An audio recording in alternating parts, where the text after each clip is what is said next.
Good day. Before I proceed with this video, this is just a small matter about how you can access the kind of work that we do on the Duran and here on this channel. All our programs and videos are now published, as you all know, on Locals. They're also published on Rumble also. And you can find us on the Rumble homepage. And if you access our videos that way, you can also find on the page a button which will take you directly to our Locals platform, where you can join us and become an active member of our community, participating in our work there, looking at our programs, some of which are exclusive to Locals, they only appear there, and also publishing your own content and participating in my live streams, which take place every Wednesday on Locals. So please check us out on Rumble, look us up there, look for this button, links below, and with that, now to the rest of the actual program. Now, in my previous program, I discussed how it looked as if, from various comments that Russian officials, notably Russian Foreign Minister Sergei Lavrov, was making, that the United States, behind all the brave rhetoric, all the words of defiance, all the threats and bluster, is actually starting to edge towards the Russian position on matters which the Russians had previously considered important, like the question of intermediate nuclear force weapons in Europe and exercises far from borders and all that sort of thing, that the United States was actually adopting and picking up Russian proposals and proposing them to the Russians without acknowledging that they had in fact originally come from the Russians, without apparently giving any ground at all on the Russian core demands, of which, of course, far and away the most important is the Russian core demand that the United States and NATO cease the eastward expansion of NATO, the drive to expand NATO eastwards. Now, I have now had an opportunity to look at the written responses that the United States has provided, and the United States and NATO have provided. Thanks to the Spanish newspaper El País, we now actually have the actual text of the two written documents that the United States and NATO have provided to the Russians in response to the Russian demands and the draft treaties that the Russians sent to the United States and to NATO back in December. The United States and NATO had asked for these two documents to be kept confidential, and so far as we know, the Russians have abided by that request. But perhaps inevitably, given that these documents were distributed amongst all NATO governments, someone has now leaked these documents to El País, the important, in fact, the very widely read Spanish newspaper, which has proceeded to publish them.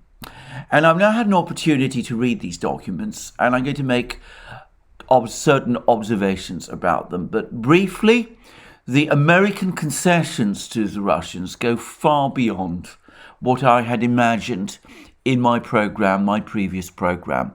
Indeed, far from the Americans looking like they were taking a strong position on NATO and the open door of NATO, on the contrary, it gives the reply the United States has provided, gives the strong impression that this issue is now up for negotiation. As for the discussion about the secondary issues, they were much as expected, with the difference that perhaps the Americans on these issues too, arms control, exercises, transparency, and all the rest, are going much further than even I had expected. Now, there's two things to say first. Before dealing with what the Americans have said in response to the Russians, it's important to say that the Russians have been handed two documents, one from NATO, one from the United States. And the Russian minister, Sergei Lavrov, has said that whilst the American document is well constructed and well drafted, doesn't mean that he agrees with it, but simply that it is properly put together. The NATO document is embarrassing, that it is, as he put it, a deeply ideological document, and that he is embarrassed for whoever it was who drafted it. Well, I've now looked at these two documents, and I have to say that I completely agree with Lavrov's assessment of the quality of these two documents. The American document is a substantive document. It makes counter proposals. It addresses issues that the Russians have made. It does so in proper language, proper diplomatic language. The NATO document essentially is a rant. Now, I say that, obviously it does make certain purported counter proposals, but its tone is unbelievable. It is accusatory, it is insulting, it is aggressive in its use of language. It is the kind of document that one would have expected a student, or perhaps even a teenager, rather than a proper negotiator, to put together. I am incredulous that NATO could have come up with a document like this. I'm not going to dignify the document with quotations, and I'm not going to dignify it with analysis. It doesn't deserve that. You can find it in the link that I have provided at the end of this video. But can I just say, it is, as Lavrov said, an embarrassment. It is also, in my opinion, a sign of increasing nerves within Brussels, within the NATO bureaucracy in Brussels. Obviously, the people who drafted this document are aware that the United States is, as we are about to see, taking a very different line on the cherished positions that the NATO bureaucracy has adopted.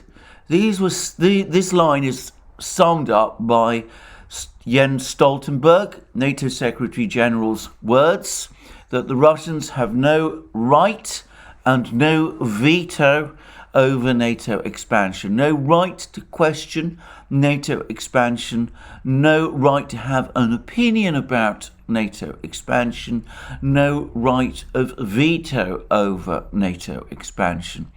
Well, the NATO document essentially takes the same line.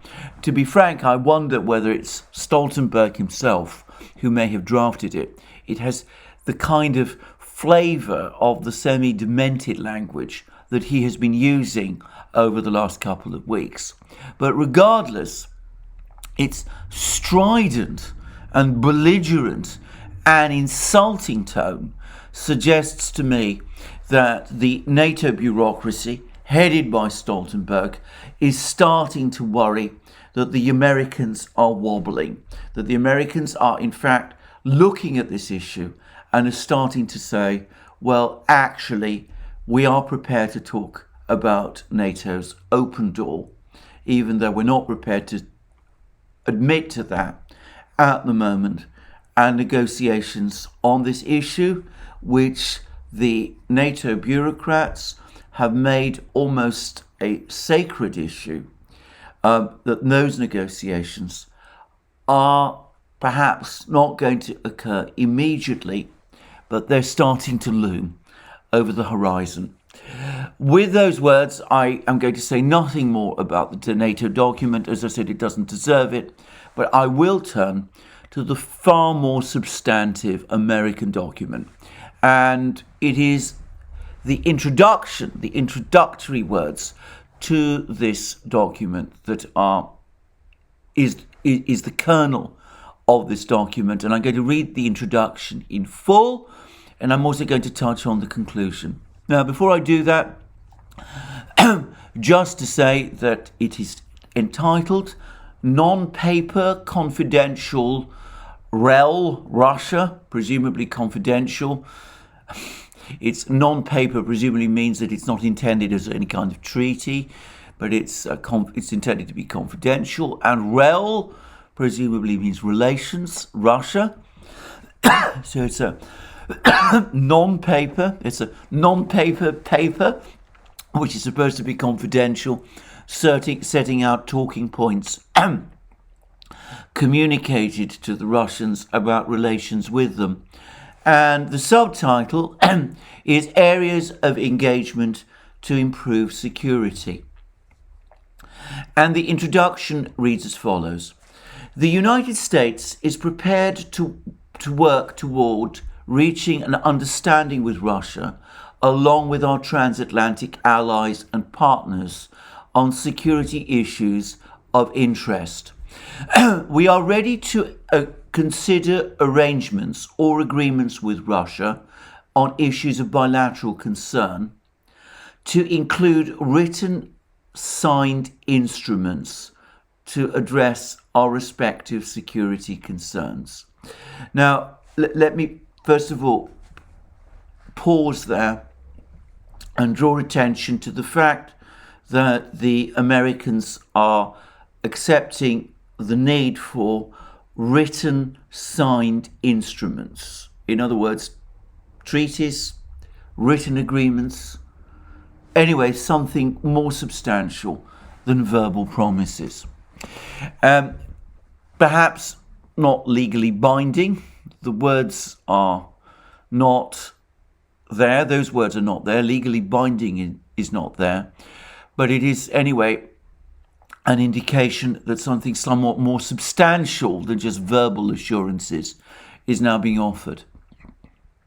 To continue, in response to Russia's request that the United States provide a direct written response to Russia's draft bilateral treaty proposal, and in keeping with our pledge to raise our issues of concern, below are issues on which the United States is ready to discuss reciprocal commitments or actions, and the fora in which each should be considered. Some issues will require more than one forum to ensure appropriate participation of allies and partners. Now, I said this is a well-written document. Here you see an example, just saying this in parenthesis again. Whoever has written this document obviously knows some Latin, because they know that the plural of forum, a Latin word, is fora. So we're dealing with somebody who knows how to write, at least write correctly, and to use Latin words correctly. So clearly someone of some education has been involved in writing this document. I only say that because the NATO document absolutely does not give that impression. To continue, we are ready to engage with Russia bilaterally in the US-Russia Strategic Stability Dialogue, SSD, at the NATO-Russia Council, NRC, and at the ODYSEE in pursuit of concrete improvements in European security. Now, note the words concrete improvements of European security. This whole discussion that the Russians have initiated is about negotiations about European security, about a new European security architecture. Well, that doesn't agree to that, but it does admit that the United States is prepared to talk about improvements in European security. It is heading in that direction. And note that the admission that European security needs to be improved and the Russians need to be engaged in discussions over that matter is already an admission that the current state of European security is not good. So, to continue, as part of these dialogues, the United States is open to discussing security issues of concern to Russia, the United States and our allies and partners. Note the expression allies and partners.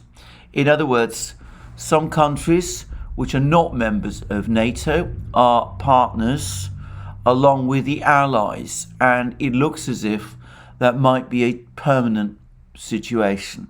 Again, maybe one should be careful not to overanalyze and overpass these words, but the distinction between allies and partners in discussing European security is suggestive.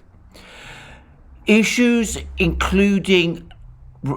related to NATO, including those that are raised in Russia's proposed treaty with NATO, will be addressed separately by the alliance. The United States will discuss all issues that affect the security of Europe with our allies and partners. And now comes the crucial statement in the entire document. The crucial sentence in the entire document. The United States continues to firmly support NATO's open door policy and believes that the NRC, that's the NATO-Russia Council, is the appropriate forum for discussions of that issue.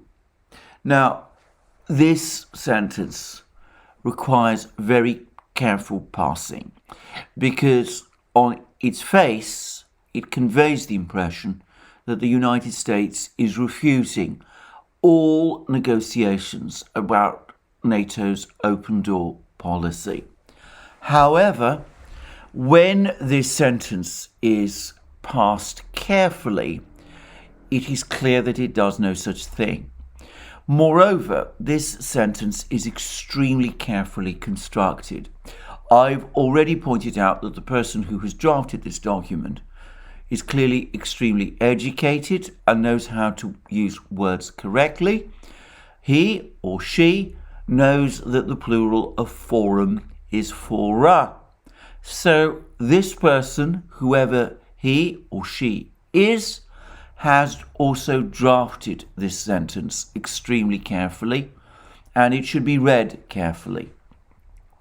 The United States continues to firmly support NATO's door policy. Now, notice that word continues, because in fact, on its face, it is a redundant word. Why not simply say the United States firmly supports NATO's open door policy? Insertion of the word continues qualifies the sentence. It makes it less strong. It implies that the United States might, at some point in the future, discontinue firmly supporting NATO's open door policy. So already the sentence looks less strong than it might have done. And then the sentence proceeds as follows: and believes that the NATO-Russia Council is the appropriate forum for discussions of that issue.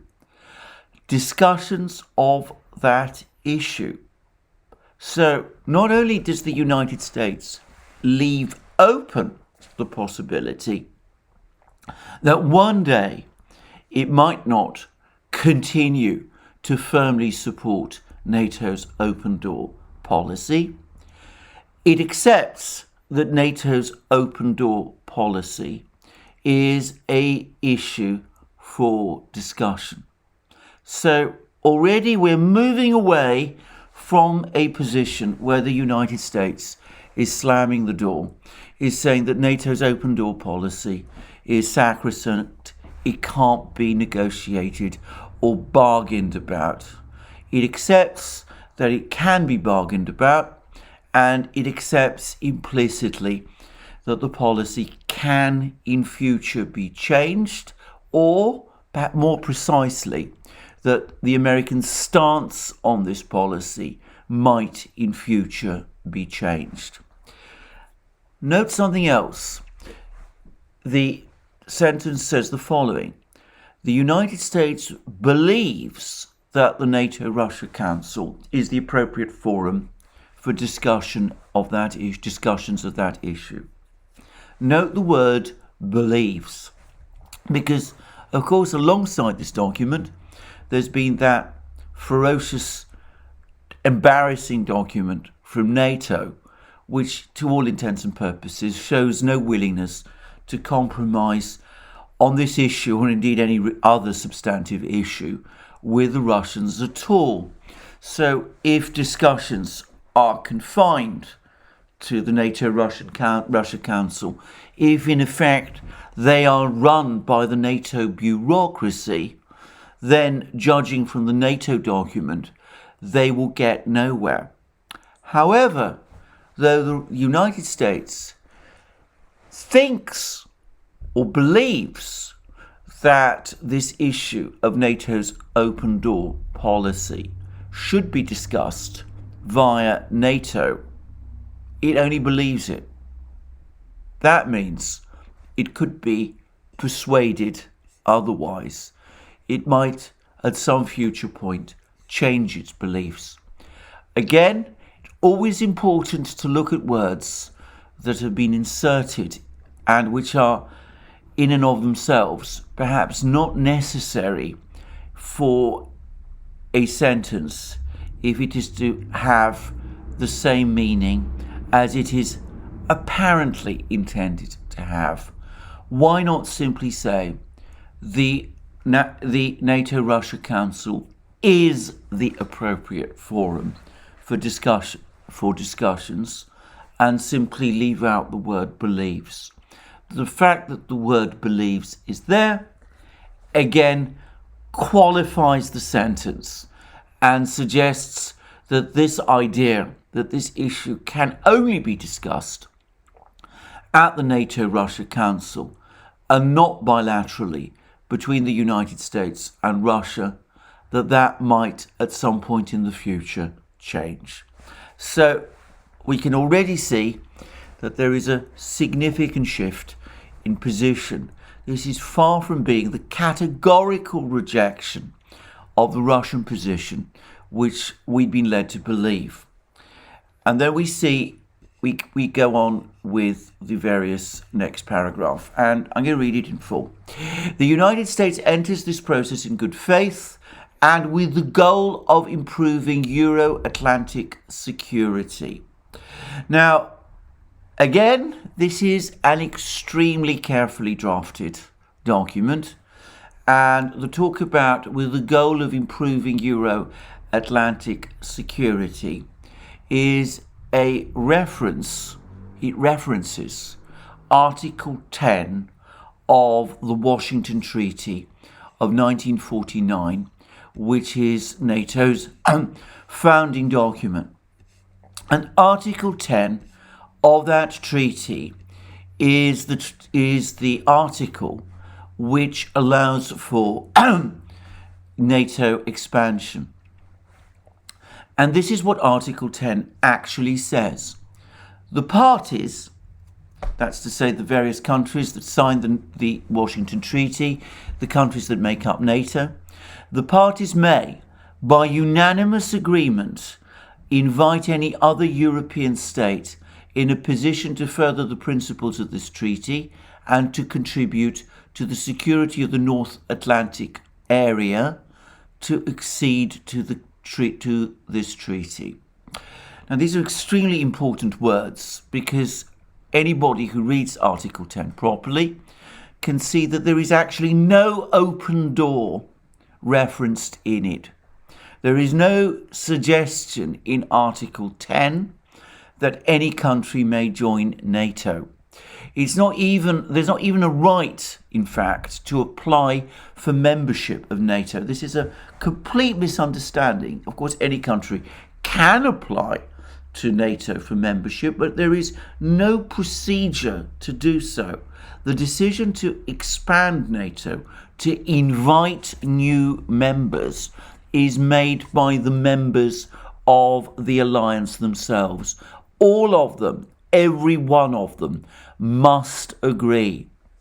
But it is essential to always read sentences completely, because NATO, according to Article 10, will only invite another European state to join if this contributes to the security of the North Atlantic area. If it does not contribute to the security of that area, then logically a European state should not and cannot join. So coming back to the draft, to this American draft, these replies the United States is sending to the Russians, this reference to the goal of improving Euro-Atlantic security is in effect telling the Russians that states can only enter, reminding the Russians of the NATO principle, the actual principle set out in Article 10, not the fictitious principle about NATO's open door, which has no legal or juridical reality. What this sentence actually is saying is that even as things stand, NATO can only admit members if doing so increases Euro-Atlantic security, which, of course, by implication, Ukraine, which is the topic of the discussion, including Ukraine, bringing in Ukraine into NATO, would not do. So Ukrainian membership of NATO is not on the agenda anyway. To continue, Russia, meanwhile, has deployed over 100,000 troops on Ukraine's border, occupied Crimea, and fueled conflict in the Donbass. We have that. We have to have all of this. That's set out. I mean, it's part of the narrative now. In its proposed treaties, Russia made certain demands that undermine principles Russia has committed to in previous documents. Note that statement is left in the air. We are not actually told what these principles are that Russia is supposed to have undermined. It is imperative that discussions take place on the basis of the core founding documents on European security, including the Helsinki Founding Act, the NATO-Russia Founding Act, and the Paris Charter, as well as the United Nations Charter, which enshrine the principles of sovereignty, territorial integrity, and every state's right to choose its security arrangements and alliances, in addition to respect for human rights and fundamental freedoms, including freedom of expression, freedom of peaceful assembly, and freedom of religion. And then the follow-up, which immediately qualifies that imperative sentence. We are also prepared for a discussion of the indivisibility of security and our respective interpretations of that concept, as raised in Article 1 of Russia's draft treaty. We note that this is one concept in the rich context of the many commitments ODYSEE participating states have made to each other and cannot be viewed in isolation. We take seriously the mutually agreed concept of comprehensive, cooperative, equal and indivisible security as outlined in the 2010 ODYSEE Astana Summit Commemorative Declaration, where both the United States and Russia also reaffirmed the inherent right of each and every participating state to be free to choose or to change its security arrangements, including treaties of alliance. So, on the one hand, We refer to treaties like the Paris Charter, the NATO Founding Act, the Helsinki Final Act, all those treaties which supposedly say that countries are entirely free to pick whatever alliances they wish. I should say, by the way, that this is a misunderstanding of those agreements. And besides, as I've said before, it's not a question under Article 10 of NATO's founding treaty, the Washington Treaty, of countries picking alliances. It is, in the case of NATO, NATO choosing and inviting future allies. So this is a misrepresentation of the Article 10 provision. But, all right, in spite of that, laying down all the cards on the table, making all these points about the Russians, that we're free to, they've acted badly. They've got the hundreds of thousands of troops on Ukraine's borders, in their own territory, by the way. But and countries are free to choose alliances. But then they go on to say, the Americans go on to say, well, we understand that you have this opinion about indivisibility of security, and you have your interpretation on it. Well, that's not necessarily our interpretation. We have to look at everything in its right context. But we are prepared to talk about this. We are prepared to enter into future discussions on this issue, on this topic. And for the first time that I am aware of, the United States has acknowledged the existence of one of the two documents the Russians are now constantly bringing up, the 1999 Istanbul Declaration and the 2010 Astana Summit Declaration.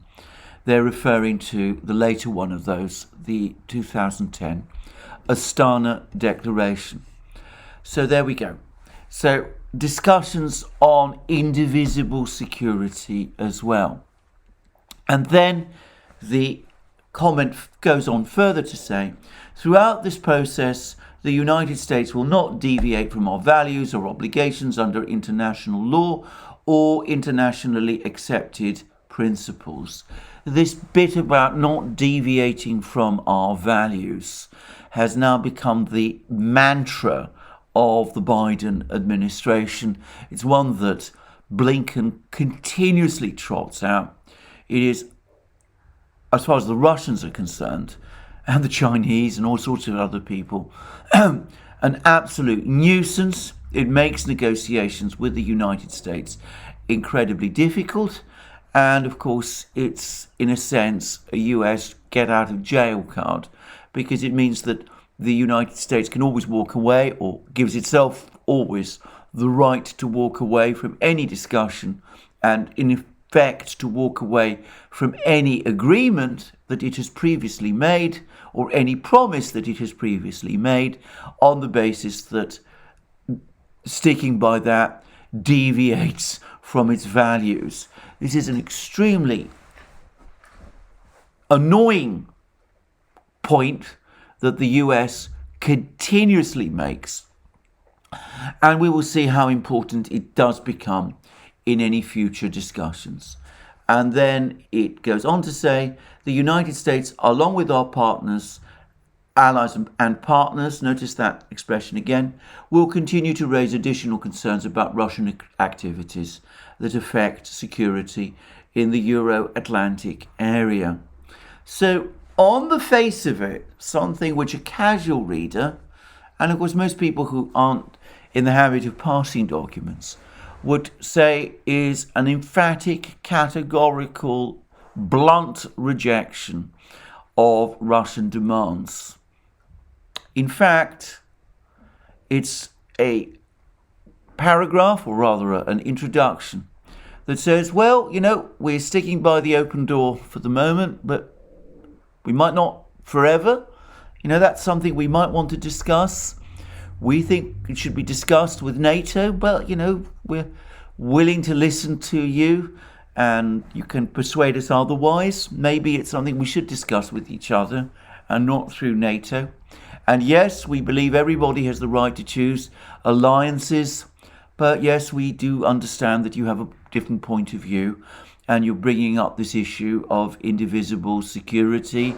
And though we don't agree with you about that, though note, we don't say why we don't agree with you about that, nowhere in this introduction does the United States explain why the Russian interpretation is wrong. But never mind, though we don't agree with you about that, well, we are prepared to sit down and talk about that. And eventually and ultimately and in the end, as part of these discussions, we hope that we will come to some kind of written agreement with you. Not clear whether that's intended to be a treaty, some kind of declaration, some sort of understanding.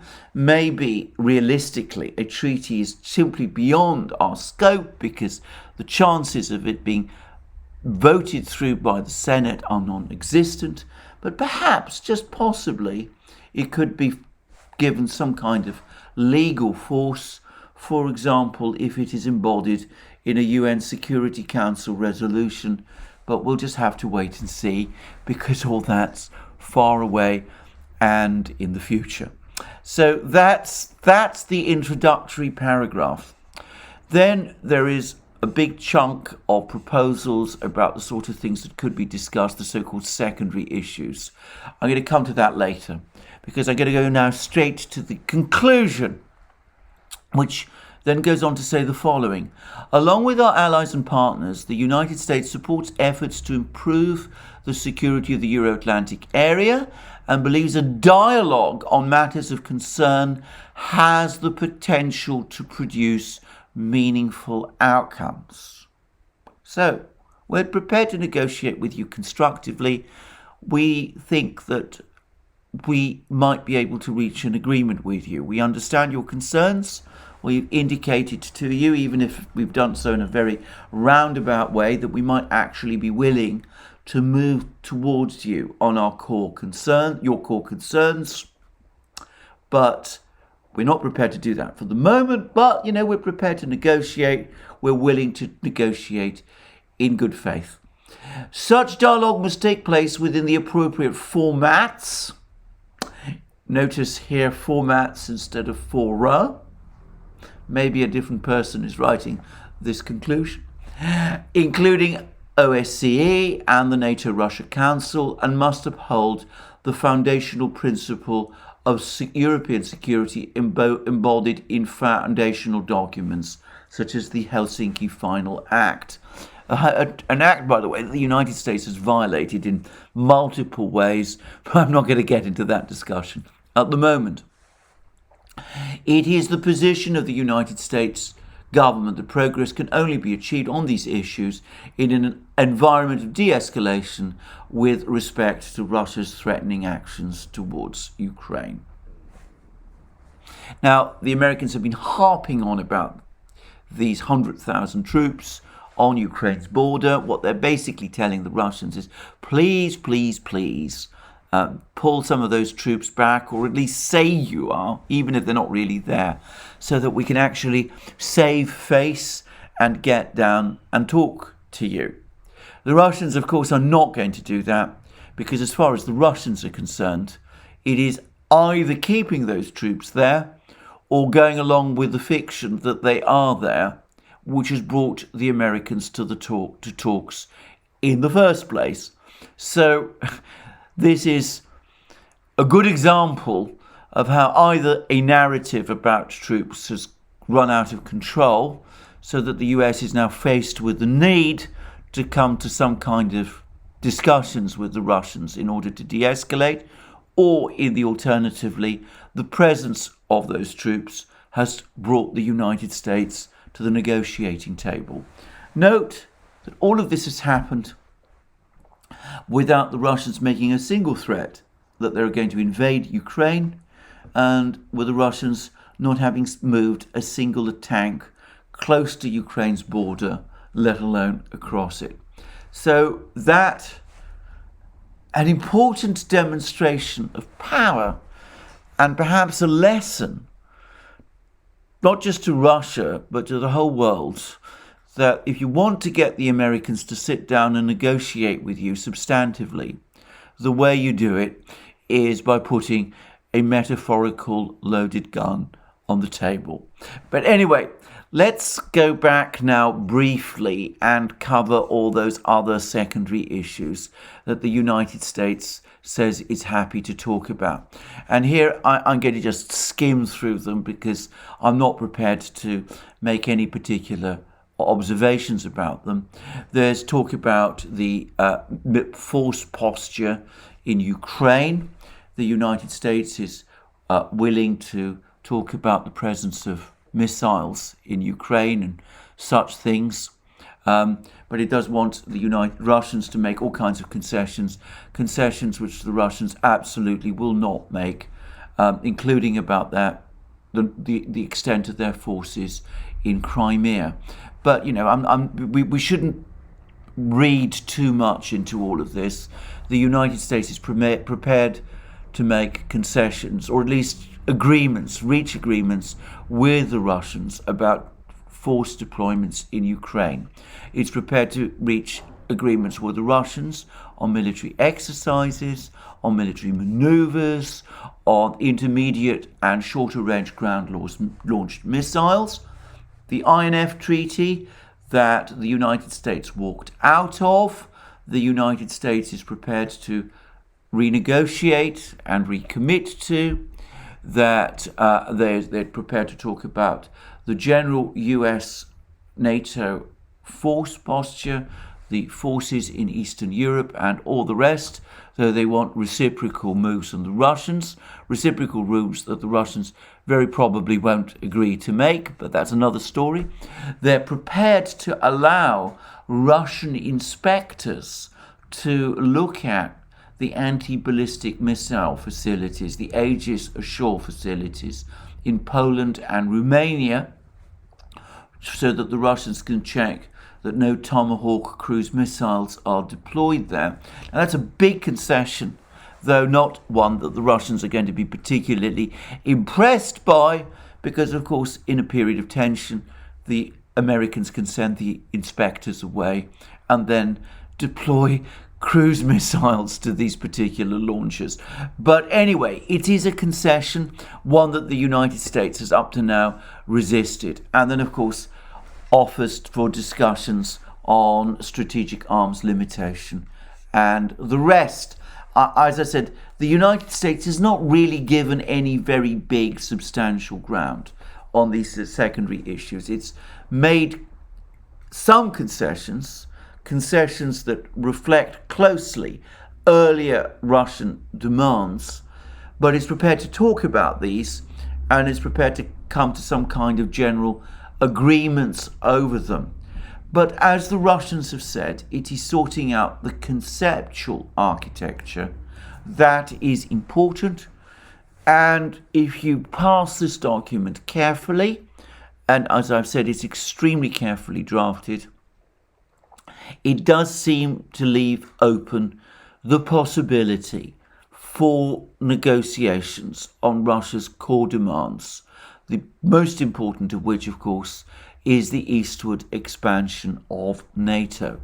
The wording has been extremely carefully chosen to give the impression that the United States is not willing to discuss this, that its position is absolute, even though, when analysed carefully, the wording leaves open the possibility for that principle of NATO's eastward expansion to be reversed, for the United States to one day agree with the Russians that NATO's eastward expansion is not conducive to security in the Euro-Atlantic area, that concept that has its origins in the Washington Treaty of 1949. So, an interesting document, and I should say straight away, before we proceed further, a deeply hypocritical one, because, of course, if the United States sees the pressure relax, it will go back on all of this. We'll be all back to Ukraine having the right to join NATO, moves to get Ukraine into NATO, no suggestion of reversing the decision of the Bucharest summit to withdraw the invitation for Ukraine one day in the future, some mysterious point in the future, to join NATO.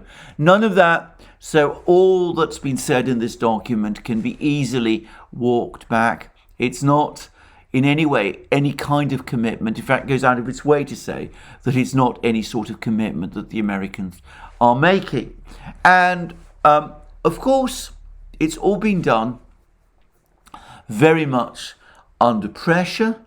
If the Russians were to relax the pressure, well, of course, the incentive to go forward with any of this would not be there.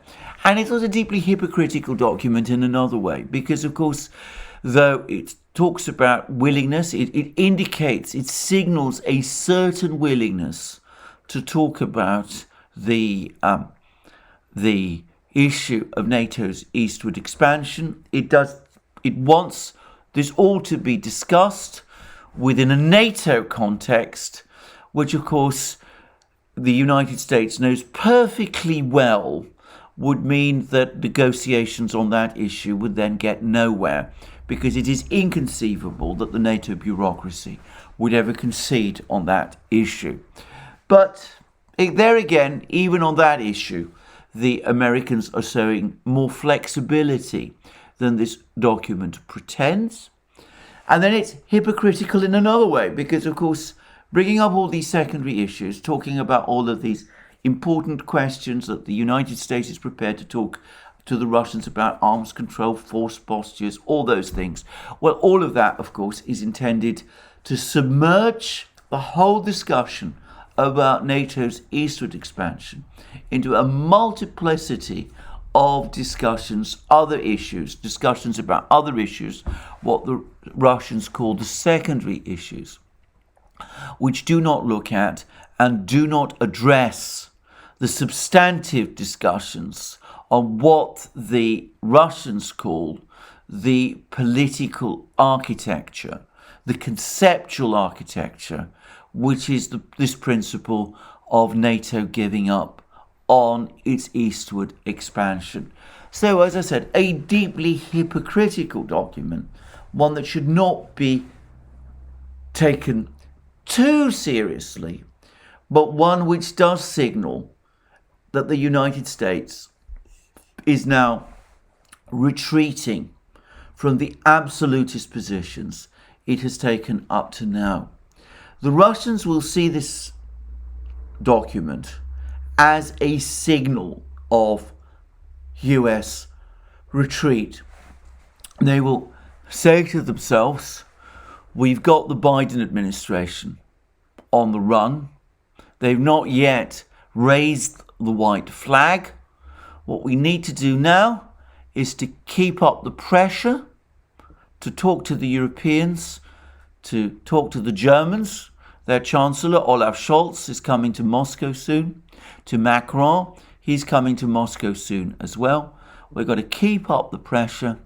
And the Americans are already giving ground, not just on secondary issues, but on the core ones.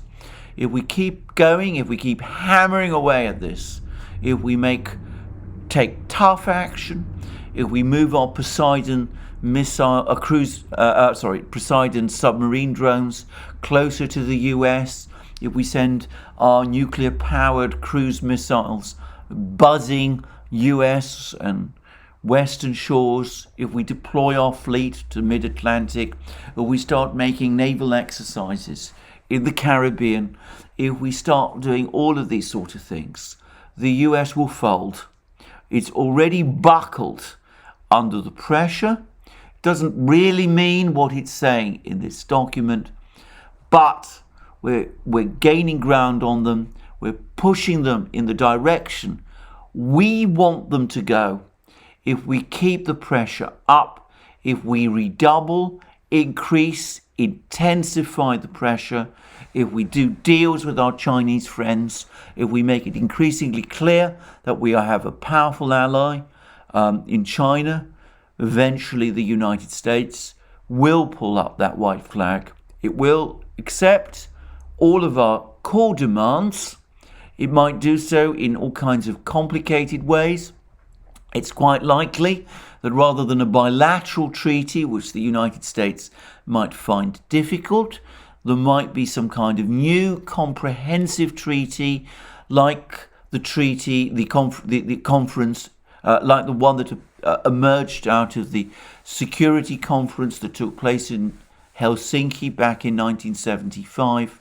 There might be something along those lines, some kind of peace treaty in Europe, if you like, that will finally bury this question of NATO's eastward expansion once and for all, which will give us that security on our best western borders that we've always been seeking. So that's, I think, what the Russians are saying to themselves at the moment. It took the United States the better part of 2 weeks after it promised to give these replies to provide them. And clearly, there's been a major discussion of these issues within the administration. But the United States has ended up giving much more ground to the Russians than I think anybody anticipated, than certainly I anticipated. And that, of course, explains the increasing, growing nervousness of the NATO bureaucracy as reflected in its own replies. Now, why has the United States given all this ground? Well, straightforwardly, there's two reasons. Firstly, it's become absolutely clear, increasingly clear to the United States, that in a war, if there is a war in Ukraine, Ukraine will lose and lose completely and will lose rapidly, that all these mad ideas of supporting an insurgency in Ukraine are just so much pie in the sky, that it will be an absolute, total, catastrophic debacle for the United States. And obviously, it will expose the fact that the United States is simply not able to counter the Russians militarily in Eastern Europe, shaking the US's alliance with its East European NATO allies. So that's one thing. The other is the extent to which the United States has looked at this issue of sanctions and come to realize that the sanctions simply will not achieve what the United States hopes they will achieve. Now, I'm not going to go over this topic again. I've discussed it at length in previous programs, but we now have an admission from the Financial Times, no less, the most neocon newspaper in Britain, apart possibly from The Guardian, and they've done various articles about sanctions, and the latest one reads "The Limits of Western Sanctions on Russia," and it is in fact not just an article, it is an editorial. In other words, it's signed off by the editorial page. And it's an interesting editorial because, though I'm sure this is generally the work of the editorial team of the Financial Times, as I've discussed on many occasions, the Financial Times seems extremely well informed about US thinking, and the editorial clearly reflects briefings that the Financial Times has been getting from the United States. Now, as always, it's behind a paywall, so I'm not going to read it in full, but I will read parts of it. Unwilling to risk a military clash with a nuclear-armed Russia, the West is relying in large part on the threat of punitive sanctions to deter Moscow from invading Ukraine. The good news is that the US is developing a hard-hitting package and persuading some recalcitrant EU allies to sign up. Less good news is that these are unlikely to be enough in themselves to persuade President Putin to desist, and the West must brace for pain from both its own measures and Russian retaliation. And then it goes on to say the following: if Russia invades, the US and European allies are preparing potentially to bar its lenders from converting rubles into dollars, Note, not to ban its lenders from converting rubles into euros. And I've already explained in previous programs the importance of that distinction. And restrict secondary trading of newly issued Russian debt. Well, that's a completely pointless sanctions, given that Russia virtually has no debt, and to the extent that it borrows at all, it borrows on its own financial markets. But never mind.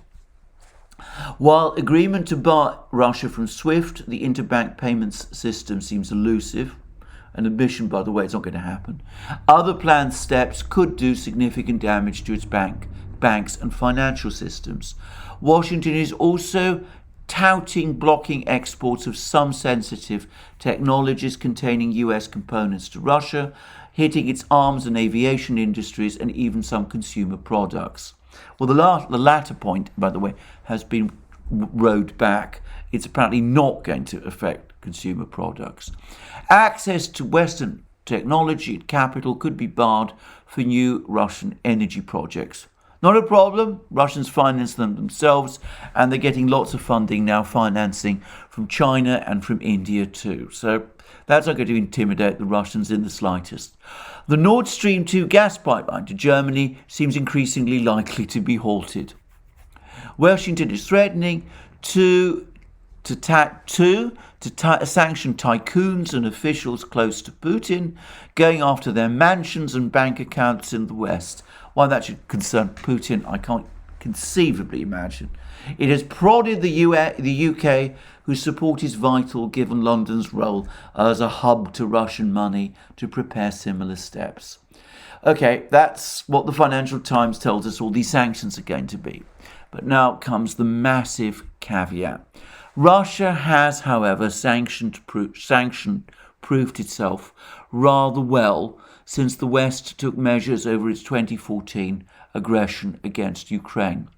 The Kremlin pressed oligarchs to bring money home in 2015, banned senior officials from holding overseas assets. Moscow has amassed gold and foreign exchange reserves topping $620 billion, actually $630 billion.